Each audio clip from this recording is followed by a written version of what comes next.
आवास यह सिर्फ ईंट, सीमेंट और छत का ढांचा नहीं है, यह सुरक्षा है, यह सम्मान है, यह वह जगह है जहां इंसान तूफानों से नहीं डरता और जीवन को टिके रहने की आशा मिलती है। इसी आशा को मजबूत करने के लिए सरकार ने प्रधानमंत्री आवास योजना, अंबेडकर आवास योजना और अबुआ आवास योजना शुरू की। मकसद था गरीब, भूमिहीन और सामाजिक रूप से कमजोर परिवार को पक्का घर देना। पर सवाल यह है, क्या यही सपना पांकी में सच हो पाया? अगर हम पांकी प्रखंड की जमीनी हकीकत देखें तो जवाब दुखद है। यहां योजनाएं कागज पर जिंदा है, पर जमीन पर अधूरी, टूटी और थमी हुई। पक्के घर का सपना कागज के घर बनते नजर आ रहे हैं। यहां आंकड़ों और असलियत के बीच जमीन आसमान का फर्क है। पांकी में प्रधानमंत्री आवास योजना के तहत इस वित्तीय वर्ष में 5,298 आवास स्वीकृत हुए।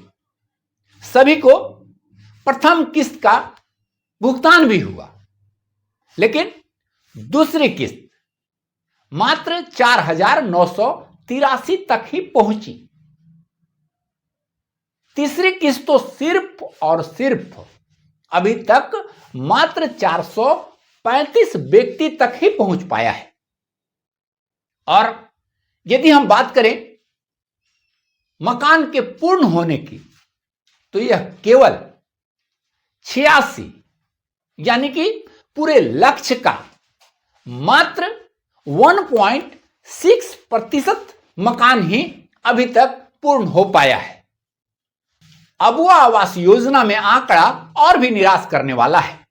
4,680 आवास स्वीकृत हुए और पूरी तरह बने हुए मात्र 33 हैं। यह आंकड़े सिर्फ नंबर नहीं, यह टूटे हुए भरोसे की गिनती है। यह नीति और क्रियान्वयन के बीच टूटी पुलिया का सबूत है।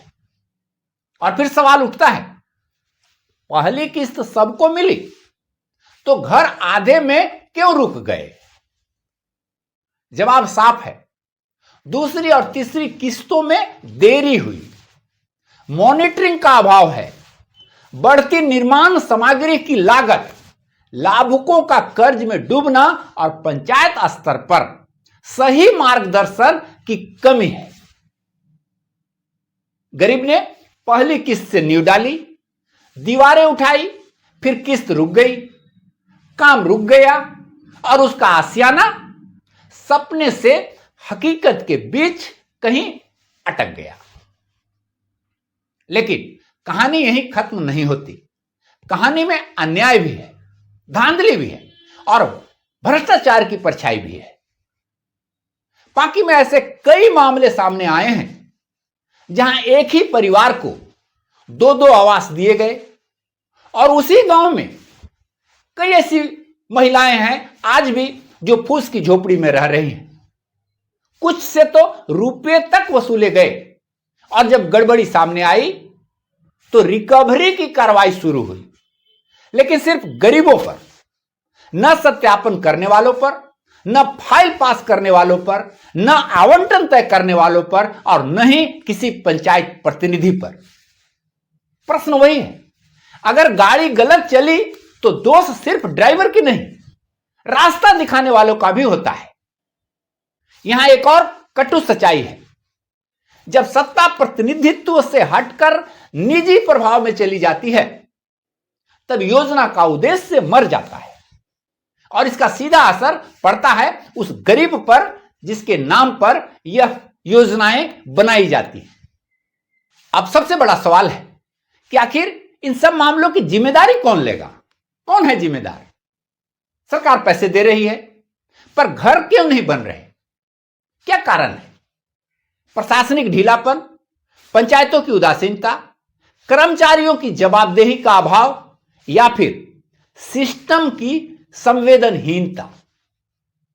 जब तक जिम्मेदारी तय नहीं होगी न योजनाएं सुधरेंगी न घर बनेंगी। यह मुद्दा सिर्फ ईंट और छत का नहीं है, किसी एक पंचायत का नहीं है, यह गरीब की उम्मीद का है। और उम्मीद को आधे घर में छोड़ देना यह नीतिगत अपराध है। जरूरी है कि अधूरे घरों के लिए किस्तों का त्वरित पुनरीक्षण हो, सत्यापन प्रक्रिया डिजिटली पारदर्शी हो जो सब कोई देख सके।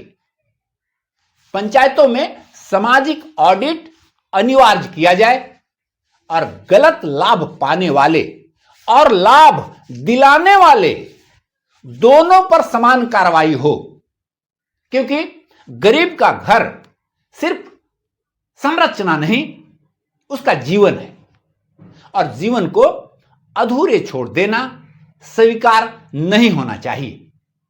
जल्द ही जनसंवाद की टीम पंचायत स्तर पर आवास योजनाओं की जमीनी हकीकत दिखाने के लिए विशेष सर्वे अभियान शुरू करने जा रही है। इस दौरान यह देखा जाएगा कि किसे वास्तव में आवास मिला, कौन अब भी बेघर है और कहां पर सिस्टम में गड़बड़ियां या लापरवाही हो रही है। उद्देश्य है सच्चाई को सामने लाना और जरूरतमंदों की आवाज को प्रशासन तक पहुंचाना। नमस्कार।